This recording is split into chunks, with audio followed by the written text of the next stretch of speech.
ஒன்றுபட்ட பாமகவை வைத்து 3 எலெக்ஷன்ல வின் பண்ணிட்டு வந்த திமுக எதுக்காக வந்து பிளவுபட்ட பாமகவை சேர்த்துக்கணும்? What is the necessity? நெசசிட்டியே கிடையாது. அதிசயில அந்த துரைமுருகன் போன்றவர்கள் எல்லாம் இருக்காங்கல்ல, அந்த இனப்பத்து காரணமா சொல்லுவாங்களோ தெரியாது. தெரியாது. ஒருவேளை இருக்கலாம். முந்தியெல்லாம் வீரபாண்டியார் அது மாதிரி பண்ணியிருந்தாரு. இப்போ ஒருவேளை துரைமுருகன் அந்த ரோல் எடுத்துட்டு இருக்காரா, இல்ல எம்ஆர்கே பன்னீர்செல்வம் எடுத்துட்டு இருக்காரா தெரியல. யாரோ எடுத்துட்டு இருக்காங்க அந்த ரோலை. அதெல்லாம் அது வந்து ஒர்க் அவுட் ஆகாது. ஏன்னா அன்புமணி அங்க போயிட்டாரு. பாமக ஓட்டு ஏடிஎம்கேக்கு போகும்.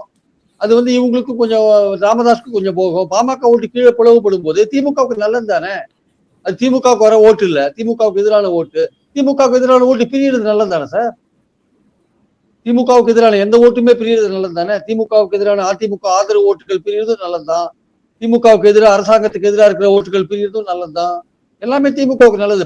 பல விதங்கள்ல பிரிஞ்சா திமுகவுக்கு அட்வான்டேஜ் தானே. அதெல்லாம் பல பேர் எதிர்க்க பிரிஞ்சிருக்கும் போது இவங்க காம்பாக்டா இவங்க இருந்தாங்கன்னா இவங்க ஓட்டை வாங்கி போயிடுவாங்க.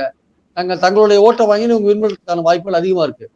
சில சர்வேக்கள் வேணும்னு வந்து திமுக ஓட்டு தான் போயிடும் விஜய் வந்ததுனால சொல்றாங்க. விஜய் வந்ததுனால எப்படி திமுக ஓட்டு போகும்?